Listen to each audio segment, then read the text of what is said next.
ঘটনাটা ঘটেছে Brajendranagar under Kalampura PS.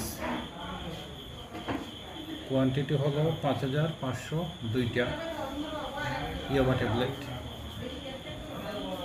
দুইজন মানুষকে অ্যারেস্ট করা হয়েছে। একজন হলো গোপাল নাথ, যার কাছে মালগুলি পাওয়া গিয়েছিল বাইকের থেকে সিজ করা হয়েছে। গোপাল নাথে তার স্টেটমেন্টে বলেছে যে মালগুলি এনেছে শ্রীমতী আরতি দাসের কাছ থেকে।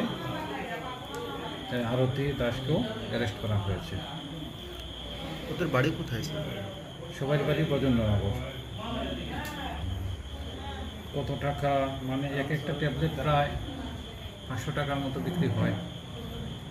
প্রচুর টাকা, কত 500 ইন্টু 5000 সিজ করা হয়েছে।